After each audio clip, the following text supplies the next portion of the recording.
លោកវិសំណាងប្រាប់យុទ្ធសាស្ត្រកន្លឹះ5ចំណុចដែលធ្វើឲ្យខេត្តតាកែវប្រែមុខមាត់ថ្មី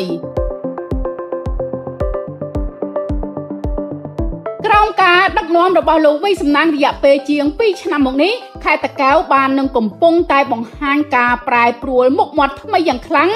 ដោយតាក់ទាញទុនវិនិយោគពីក្រៅប្រទេសយ៉ាងគំហុកក្នុងនោះកំណើនរោងចក្រសហគ្រាសនៅក្នុងខេត្តបានហក់ឡើងខ្ពស់រហូតដល់ 333% បើធៀបរវាងឆ្នាំ2024និងឆ្នាំ2025កន្លងទៅនៅក្នុងបទសម្ភាសន៍ផ្ដាច់មុខជាមួយសារព័ត៌មានអាមេរិកប៉ុនតូ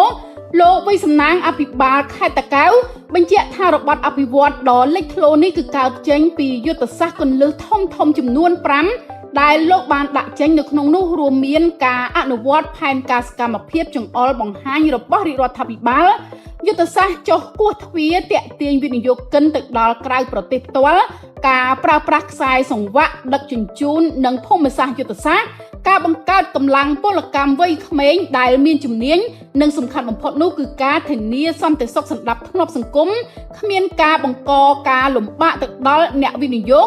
ការកំណត់យកវិស័យឧស្សាហកម្មកសិកម្មនិងទេសចរជាក្បាលម៉ាស៊ីនស្នូលរបស់ខេត្តអ្វីទាំងអស់គឺស្ថិតនៅលើយើងបាទយើងជាអាជ្ញាធរយើងត្រូវមានវិធីសាស្ត្រនៅក្នុងការប្រហាត់ប្រហែងទៅដល់អ្នកវិនិយោគតាមរយៈអីនៅពេលដែលគេមកជួបយើងត្រូវបង្ហាញអំពីសក្តានុពលផ្សេងខ្ញុំលើកឧទាហរណ៍ថាទី1គឺទីតាំងភូមិសាស្ត្រទី2ប្រជាសាស្ត្រណាប្រជាសាស្ត្រហ្នឹងគេថាប្រាប់គេថាមនុស្សនៅក្នុងខេត្តតាកែវនេះសុទ្ធតែជាយុវជនភាគច្រើនហើយគាត់សុទ្ធតែជាមនុស្សឆ្លាតវៃអញ្ចឹងអាហ្នឹងក្រៅតែពីទីតាំងភូមិសាស្ត្រហើយមន្ត្រីរាជការទាំងអស់គឺគាត់សុទ្ធតែមានទស្សនៈតែមួយបានន័យថា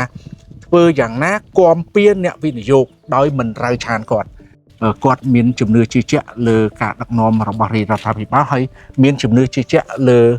ការដឹកនាំរបស់ខ្ញុំក៏ដូចជាមន្ត្រីក្រមអាវ៉ាទាំងអស់មានរដ្ឋបាលក្រុងស្រុកឃុំសង្កាត់នេះគឺគាត់ស្រោះដៃគ្នាទាំងមន្ទីរអង្គភាពវិស័យគឺស្រោះដៃគ្នាមិនត្រូវបានរើឆានមិនធ្វើបង្កការលំបាកដល់អ្នកដទៃទី2គឺដោយសារតែយើងបញ្ជាក់ជូនគាត់អំពីសន្តិសុខសុវត្ថិភាពសាធារណៈដែលធានាដោយអ្នករាជការនៅក្នុងភូមិសាស្ត្ររបស់ខេត្តតាកែវយើងអត់មានទេក្រុមចាប់ចម្រិតអត់មានទេល្បែងអនឡាញបាទតាមការបញ្ជាក់របស់លោកវិសំណាងលទ្ធផលជាក់ស្ដែងនៃយុទ្ធសាស្ត្រនេះក៏ត្រឹមឆ្នាំ2025វិស័យឧស្សាហកម្មនិងសិប្បកម្មរបស់ខេត្តបានចូលរួមចំណែកនៅក្នុងសេដ្ឋកិច្ចចំនួន 31% ដោយទាក់ទាញទុនវិនិយោគសរុបជាង$1 ប៊ីលានសហរដ្ឋអាមេរិកដោយមានរោងចក្រសហគ្រាសនិងសិប្បកម្មកើនឡើងដល់